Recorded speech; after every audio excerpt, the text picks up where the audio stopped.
पाकिस्तान में पिछले कुछ अरसे में मैक्रो इकनॉमिक अगर सिचुएशन देखें तो एक चीज़ जिसमें बेहतरी नज़र आती है कि डिफ़ॉल्ट का बहुत तस्करा होता था। अब वो डिफ़ॉल्ट जो रिस्क है वो पाकिस्तान का वो काफ़ी हद तक नीचे चला गया। लेकिन इसी अरसे में पाकिस्तान के अंदर बहुत सारी इंटरनेशनल कंपनीज़ ने पाकिस्तान में अपना कारोबार बंद करना शुरू कर दिया। अब ये एक अजीबोगरीब अलमिया है कि एक तरफ हम कहते हैं कि हमारा डिफ़ॉल्ट रिस्क कम हो गया, पाकिस्तानियों ने रिमिटेंसेस बहुत भेजी हैं जिससे रिज़र्व्स की पोजीशन भी आपकी कदरे बेहतर है, लेकिन पाकिस्तान में सरमायाकारी नहीं हो रही, सरमायाकारी भी नहीं हो रही और जो इंटरनेशनल कंपनीज़ पाकिस्तान में काम कर रही थी पाकिस्तान में कारोबार अपना बंद करना शुरू कर दिया। कारोबार बंद करने वाली कंपनियों के नामों की फहरिस्त पढ़ना शुरू करें तो जो लेटेस्ट है वो प्रॉक्टर एंड गैम्बल है, और उससे पहले अगर नाम पढ़ें तो उसमें माइक्रोसॉफ्ट है जिसने पाकिस्तान में काम बंद किया, पाकिस्तान से उबर ने काम बंद करना शुरू किया, सिमेंस ने बंद किया, शेल ने पाकिस्तान से बंद किया, टोटल, टेलीनोर, इसी तरह आपकी फार्मास्यूटिकल सेक्टर के अंदर साइनोफी है, फाइज़र है, बड़ी बड़ी कंपनीज़ हैं जो पाकिस्तान से अपना कारोबार बंद करके चली गई। वजह क्या हुई? बहुत सारी कंपनीज़ ने इसकी रीज़न ये बताई कि हम इंटरनेशनली अपना बिज़नेस रीस्ट्रक्चर कर रहे हैं, उस रीस्ट्रक्चरिंग के नतीजे में या अपना बिज़नेस का जो फोकस है वो डाइवर्ट कर रहे हैं, उसके नतीजे में ये पाकिस्तान में हमारा कारोबार समेटना ज़रूरी हो गया था। लेकिन प्रॉक्टर एंड गैम्बल उसकी अगर आप डिटेल्स पढ़ें तो पाकिस्तान में अपनी मैन्युफैक्चरिंग ख़त्म कर रही है। अब मैन्युफैक्चरिंग ख़त्म करना is a sign of worry, वो नहीं होना चाहिए क्योंकि इसी के नतीजे में उनकी ढेरों प्रोडक्ट्स हैं जो मार्केट को डोमिनेट करती हैं।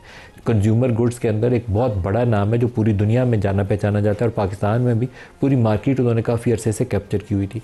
वो अगर कहें कि हम कारोबार बंद करके जा रहे हैं तो बात समझना थोड़ी सी मुश्किल हो जाता है। बहुत सी कंपनियों के नुमाइंदों ने कहा कि यहाँ से प्रॉफिट रिपैट्रिएशन एक इशू है क्योंकि 2-3 सालों से पाकिस्तान एक ऐसे चक्कर में, एक ऐसे गिरदाव में फंसा हुआ है कि जो प्रॉफिट हम कमाते हैं उस प्रॉफिट को यहाँ से लेकर बाहर जाना बहुत बड़ा मसला बन जाता है। इसी तरीके से जो कॉस्ट ऑफ डूइंग बिज़नेस है पाकिस्तान में बहुत ऊपर है। बहुत सारी कंपनीज जिसके अंदर गुल अहमद, उनका जो गारमेंट्स का एक पूरा डिपार्टमेंट है, उन्होंने शट डाउन करने का ऐलान किया। गुल अहमद अब पाकिस्तान में टेक्सटाइल सेक्टर के अंदर बहुत बड़ा एक प्लेयर है, लीडिंग प्लेयर, जो 2-4 का नाम लेंगे तो उसमें से एक गुल अहमद है। तो गुल अहमद अगर ये कह रहा है तो उसकी वजह ये बयान करता है कि यहाँ से कॉस्ट ऑफ इनपुट बहुत ज़्यादा है जिसमें बिजली की कीमतें सरे फहरिस्त हैं। अगर आप प्रॉफिट कंपनीज़ के ऊपर लगाएं तो उसके ऊपर जो टैक्स की शरह है, टैक्स की शरह को 49% तक चली जाती है। बहुत सारे और मसाइल भी हैं, मल्टीपल टैक्सेशन के लिए एजेंसीज आती हैं, वो तंग करती हैं। तो अचानक ऐसा क्या हुआ कि एक के बाद एक ऐसा नाम सामने आ रहा है। तो आज के प्रोग्राम की शुरुआत में हम इसी टॉपिक को डिस्कस करेंगे और हमारे साथ मान शख्सियात हैं। सेनेटर सलीम मांडवी वाला साहब हैं, पाकिस्तान पीपल्स पार्टी के रहनुमा और चेयरमैन है फाइनेंस एंड रेवेन्यू कमेटी के भी। बिलाल अज़हर कियानी साहब हैं, वज़ीर मुमलकत हैं ख़जाना के और रेलवे के। आरिफ हबीब साहब हैं, मारूफ बिजनेसमैन है। सबको प्रोग्राम में खुश आमदीद कहते हैं। मांडवी वाला साहब, पहले आप बता दीजिए, ये बड़े बड़े नाम हैं जिनका मैंने तज़किरा किया, ये आम तौर पर किसी मुल्कों में इनको सक्सेस स्टोरी के तौर पर प्रेजेंट किया जाता है कि ये हमारे मुल्क में कंपनियां काम करी, यहाँ एमएनसीज एक के बाद एक छोड़ के जाना शुरू होगी। क्या वजह क्या हुई है? देखिए ये चीज़ें एकदम नहीं होती। इनकी जो वजूहत हैं वो काफ़ी अरसे से ये कंसर्न्स अपना शो करती हैं कि हमें ये जो आपने मसाइल बयान किए कि प्रॉफिट रेमिटेंस तो चलें एक टेम्प्रेरी इशू होता है, बट मेजर इशू जो है ना इन कंपनीज़ को इज़ टैक्स। और हमने अब सुपर टैक्स काफ़ी साल पहले, पता नहीं कितने साल पहले लगाया था, 5 साल पहले, 6 साल, जब भी लगाया था फर्स्ट टाइम, वो लगाया था कि जी हम 1 साल के लिए लगाएंगे। आज 5-6 साल गुजर गए, पता नहीं कितने गुजर गए, वो सुपर टैक्स कभी ख़त्म नहीं हुआ।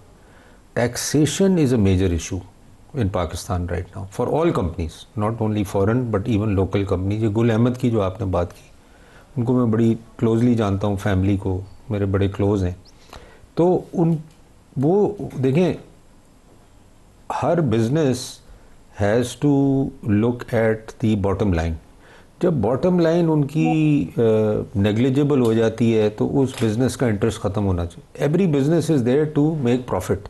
अगर उसको प्रॉफिट नज़र नहीं आता तो वो कहता है कि यार I am wasting my time, तो आई रादर। तो गुल अहमद ने क्या किया, उन्होंने भी टेक्सटाइल, अच्छा उनके साथ मल्टीपल कॉस्ट थे, उनके साथ टैक्स इशू था, एनर्जी कॉस्ट थी, रिटेल पे उनकी आपने टैक्स बढ़ा दिया, इनकम टैक्स बढ़ा दिया हर तरीके से। तो वो इंटरेस्ट रेट भी हमारे यहाँ रीजन में सबसे, चलो इंटरेस्ट रेट तो अगेन टेम्परेरी था ना, वो कम हो गया, आधा हो गया, but still we are on the higher side, we are on the higher side. मगर वो एटलीस्ट 22-23% से तो इंटरेस्ट नीचे आ गया। मगर कंपनीज जो, और कई कंपनीज वाकई में रिस्ट्रक्चर कर रही होती हैं, वो कुछ कंट्री से एग्ज़िट करती हैं, वो सिर्फ पाकिस्तान से एग्ज़िट नहीं करती, कहीं से एग्ज़िट करती हैं, बट मेन रीज़न यही होता है कि they don't see any future of in that business to make money. तो बेसिकली बिजनेस डिसीजंस हैं, it is nothing to do with Pakistan. Pakistan की जो पॉलिसीज़ हैं, पाकिस्तान की जो चीज़ें हैं, वो बिज़नेस को सूट नहीं करती। और वो एग्ज़िट ऐसे नहीं कर रहे, फार्मास्यूटिकल्स लाइन से एग्ज़िट कर गई क्योंकि उनको रेट्स नहीं मिलते। उनके फार्मास्यूटिकल में एक पॉलिसी है जो उन कंपनीज की यहाँ एग्जिस्टेंस को लाजमी तौर पर किल करेगी, क्योंकि आप ऊपर कंट्रोल करके बैठे हुए हैं, तो कोई एमएनसी वो तो चले हर मुल्क में कंट्रोल होता है, मगर आपने उनको इतना कंट्रोल किया कि दे फेल्ट कि we are wasting our time in Pakistan, let's go somewhere else where we can do better. Oil exploration में भी, माइनिंग में भी बड़े बड़े नाम पाकिस्तान में छोड़ के गए, और फार्मास्यूटिकल में तो लाइन की लाइन लगी हुई है छोड़ के जाने। चैलेंज इस वक्त जो है ना पाकिस्तान को, वो है टैक्सेशन एंड एनर्जी कॉस्ट, दो मुझे मेजर, बाकी are temporary. Interest rate, foreign remittance पहले ठीक नहीं थी, अब ठीक, मगर ये जो दो बेसिक चैलेंज हैं ये लोकल को भी हैं और फॉरेन को भी। बिलाल साहब आप क्या फरमाते हैं? जी बिस्मिल्लाहिर्रहमानिर्रहीम नदीम साहब, बहुत शुक्रिया जी अपने शो में दावत देने का। देखिए कंटेक्स्ट में जो आई जस्ट ऐड टू वो जो अभी सलीम मांडीवाल साहब ने बात की, देखिए दो बातें जी। एक तो थोड़ा सा हम कंटेक्चुअलाइज कर लें कि अब आप एक तो ओवरऑल मुआशी इंप्रूवमेंट पिछले साल डेढ़ में आई है, मैक्रो इकनॉमिक स्टेबलाइजेशन हुई है, और जिसकी तस्दीक या सिर्फ हम दावा नहीं कर रहे कि इंटरनेशनली भी, चाहे वो रेटिंग्स एजेंसीज के अपग्रेड्स की सूरत में है, तीनों ratings agencies we are still below investment grade, हम बेहतर हो गए लेकिन इन्वेस्टमेंट ग्रेड पे नहीं तो है। मैंने भी ये इसलिए बेहतरी का दावा, हरगिज़ भी देखिए कोई भी यहाँ पे ये नहीं कह रहा कि मसाइल ख़त्म हो गए, ये चैलेंजेस नहीं है, challenges remain and we have to deal with them, but we are on the right path, on right direction. और इसी तरह देखिए हमारा करंट अकाउंट सरप्लस हमने पिछले साल किया, ज़र मुबादला के ज़खायर बेहतर हुए, बहुत ज़्यादा बेहतरी की गुंजाइश अभी आगे है, सफ़र काफ़ी बाकी है। मैक्रो इकनॉमिक स्टेबलाइजेशन जर्नी में हम पहले इस मौके पर पहले भी आए हैं। चैलेंज ये है कि अगले 2-2.5 सालों में हम किस तरह अपनी एक्सपोर्ट्स को सस्टेनेबली बढ़ाएं कि हम उस अपने आप को आइंदा हमें IMF प्रोग्राम में ना जाना पड़े जब 4-5% से ज़्यादा हम ग्रोथ करें। अभी जो आपने बात की, देखिए जो बात सलीम मांडीवाला साहब ने की ना जी, कि कुछ बिजनेसेस की अपनी बिजनेस डिसीजंस, कभी वो किसी रीजन को एग्जिट करते हैं, कभी वो किसी प्रोडक्ट को एग्जिट करते हैं, एक वो फैक्टर्स भी होते हैं। जिस तरह अब एक कंपनी है जिसका जिक्र हुआ, तो मैंने एक एनालिसिस ये भी देखा कि एक वजह ये बनी कि जो हमारे लोकल कंपेटिटर हैं, they comparatively became stronger in terms of and took market share, and then that's not always a bad thing।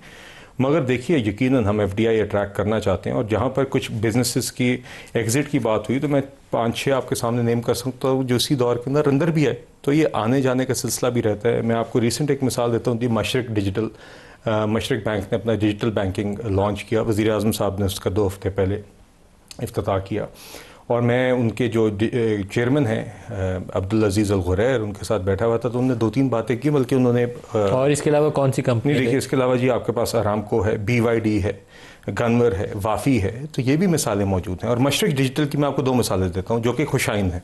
उन्होंने कहा कि जी हमें कॉन्सेप्ट से ऑपरेशंस तक 12 माह से कम लगे, और इसमें स्टेट बैंक को अप्रीशिएट किया। उन्होंने कहा जी और ममालिक में हमें कभी कभी 5-5 साल लग जाते हैं, हमें यहाँ पे काफ़ी रेड टेपिज्म का, रेगुलेटरी चैलेंजेस की बातें आती हैं, तो ये इस हवाले से खुशाइन थी। दूसरी उन्होंने ये कहा कि जितना भी उन्होंने ये अपना टेक स्टैक था जो डिजिटल बैंकिंग की उन्होंने सारे डेवलप किया, वो सारा पाकिस्तान में डेवलप हुआ। इसके अलावा उन्होंने अपना जो कॉर्पोरेट मिडिल ऑफिस है, जो रिस्क कंप्लायंस और टेक ऑपरेशंस है ग्लोबली, वो भी उन्होंने पाकिस्तान मूव कर दिए। 450 अफराद उन्होंने उस मद में यहाँ पर हायर किए। तो इस तरह की स्टोरीज मौजूद हैं। बाकर जो बात मांडीवाला साहब ने की, देखिए हम टैक्स टू GDP रेशियो में बेहतरी लेकर आए हैं, हमने IPPs के साथ नेगोशिएट किया, सर्कुलर डेट का एक रिडक्शन पाथ बनाया, नरखों में भी थोड़ी कमी आई, मगर टैक्स रेट्स आज भी हाई हैं, एनर्जी कॉस्ट्स आज भी हाई हैं, और इसको हमने मज़ीद कम करना है। और जब हम जब टैक्स नेट को वाइडन या डीपन करने की बात करते हैं, तो उसका बुनियादी मकसद यही है कि जब आपकी बेस इतनी ब्रॉड होगी और इतनी डीप होगी, तो हम इन टैक्स रेट्स में कमी भी ला सकें, और अपनी जो हमने फिजिकल कंसोलिडेशन की है, बेहतरी लाई है, इसको भी बरकरार रख सकें। इसको हम ये बिल्कुल हम जानते हैं कि ये हाई हैं, अभी तक जो मोमेंटम आपने देखा है, ये मज़ीद इसी राह पर हम चलते रहेंगे तो हम इनमें कमी और बेहतरी ला सकेंगे जी।